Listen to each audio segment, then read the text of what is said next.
If you are on the job search, you know that the job market in 2023 is absolutely brutal. I want to attract your attention to this article on Forbes. You're going to want to save this video for later, and you're definitely going to want to check out this article by James Hudson, a former talent executive at Nike. He's also held positions at Levi and Strauss as the global head of talent acquisition and Forever 21. So yeah, he knows exactly what he's talking about. The article actually explaining how recruiters use LinkedIn.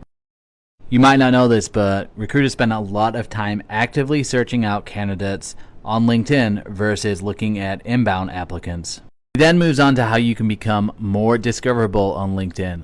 Things like uploading your resume, fully populating your career history, and making sure that all of your skills are up to date. He then makes the point that only 30% of the messages that recruiters send out even get a response.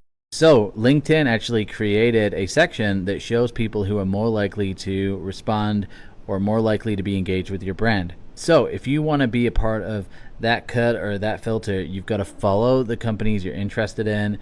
You've got to follow employees that work there, and then you want to engage with their content on LinkedIn by liking and commenting.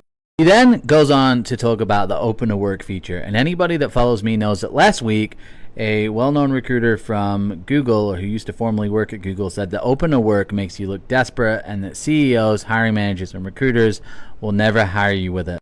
Well, James here actually explains how the open to work works, how it's actually more effective for in-house recruiters that are looking for people to get responses from them. Going back to the earlier point, most of the messages recruiters send out go unanswered, and so recruiters are constantly looking for candidates that will actually reply to them. So if you put the open to work feature, sure, you might risk some hiring managers, some CEOs, and some recruiters excluding you, but you're also going to reach a lot more recruiters that are looking to have conversations with you. There's two options for this. You've got one that only notifies recruiters. That typically gets 40% more response from recruiters. And the second is the open to work banner, which you can see a 20% increase in recruiters reaching out to you based on LinkedIn's data.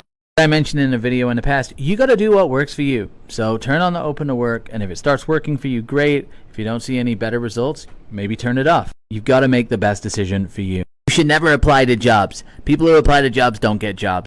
In the last section, James actually addresses this whole issue. And look at the data here. 50% of roles are actually filled through inbound applications. Another 30% are through employee referrals, and 20% of roles are filled by recruiter outreach. This is your daily reminder to apply for jobs. You need to apply to jobs, you need to lean on your network, and you need to make sure you're discoverable by recruiters by following all the other steps in this video. You can find this article on Forbes called 1 in a Billion, How to Stand Out on LinkedIn. And remember to share this and save it for later for in case you need it.